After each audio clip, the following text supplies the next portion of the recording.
No two abandoned houses look the same, but all of them smell alike. Cold stone, old wood, and the faint, stubborn trace of whoever lived there last.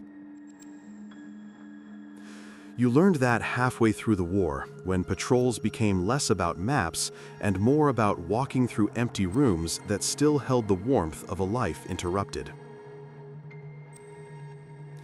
It was late afternoon when your squad found the house. A single-story place with white plaster walls and a steep roof, leaning slightly to one side as if tired from carrying too many winters.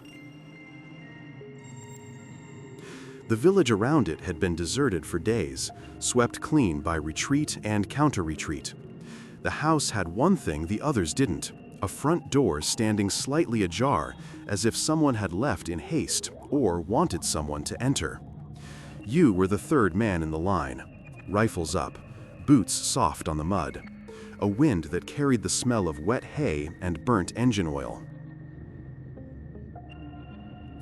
Inside, the air was cool and still. Dust floated in the sunlight slanting through the cracked window. Somewhere deeper in the house, a shutter tapped rhythmically against the frame, soft as breathing. The lieutenant raised two fingers. You split off. Your part of the house was the left side, the small hallway, then the sitting room. The hallway was narrow. A coat rack stood by the door, holding a single scarf, child-sized, blue, edges frayed. You touched it with your glove. The fabric was stiff with dust, but still clung to its original shape, as if the small shoulders that once wore it had only just passed through. The sitting room had a fireplace filled with ashes long gone cold. A table stood against the wall, holding plates with crumbs hardened into stone. On one plate lay a fork with the tines bent slightly outward, as if someone had gripped it too tightly during a hurried meal. Nothing about the room said panic, but nothing said peace either. It felt paused. That was the strange thing about war. Violence leaves marks, but so does absence. A clean table could be as unsettling as a broken one if you stared at it long enough. You stepped deeper into the sitting room. That was when you noticed the mirror. It hung on the wall opposite the table, tall and narrow, framed in dark wood. But a cloth had been pinned over it, an old bedsheet, yellowed with age and sagging slightly in the center. A covered mirror always meant someone expected death.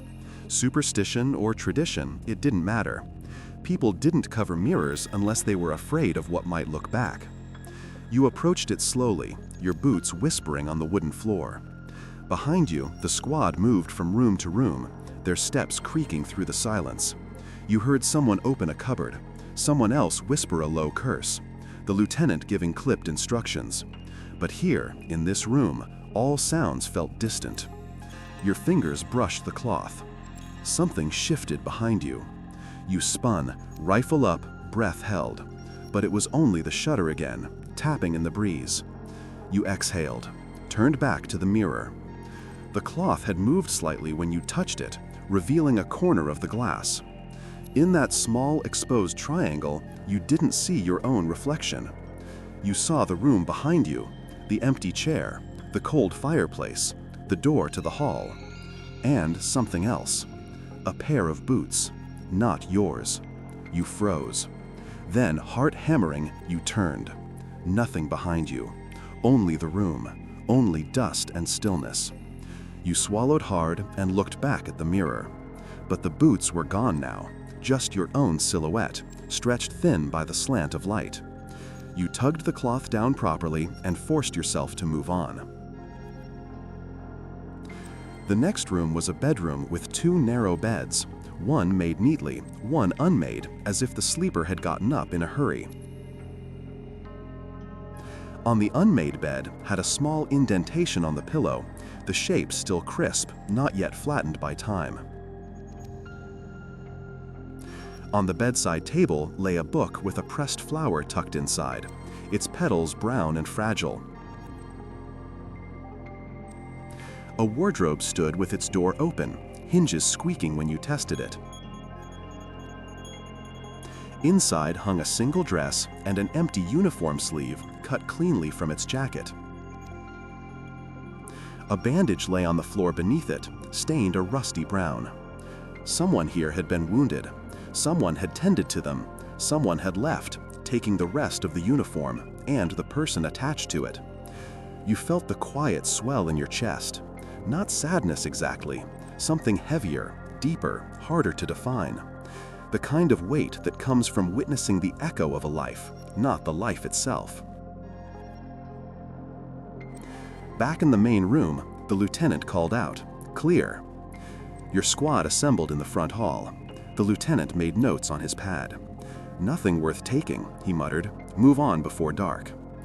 You were about to step outside when you noticed something near the doorframe.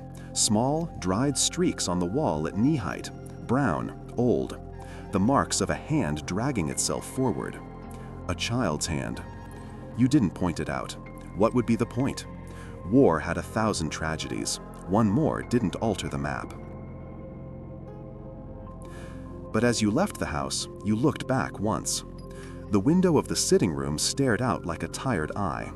The cloth over the mirror fluttered slightly, then settled again. You imagined the room at night, the covered glass waiting, the silence thick and watchful. You wondered, not for the first time, how many houses like this you had walked through, how many stories you had entered for a moment before leaving them behind, how many ghosts of choices and movements lingered long after the people were gone. You rejoined the patrol, boots crunching on gravel, rifles swaying, voices low. Behind you, the house stood still. A place emptied by force, by fear, by urgency. A place that had not chosen to be part of any war. A place holding a mirror that someone had covered, not to hide from the dead, but to protect the living from remembering too clearly. You walked on, letting the house fade into the distance. But for days afterward, when sleep drifted in and out like a reluctant guest, you found yourself thinking of the exposed corner of the mirror. The glimpse of boots that weren't there. And you wondered, not with fear, but with a quiet, tired ache, how many reflections in this war belonged not to people, but to moments? Moments that stayed behind when the world moved on, waiting for someone to uncover them, if only for a breath, before covering them again.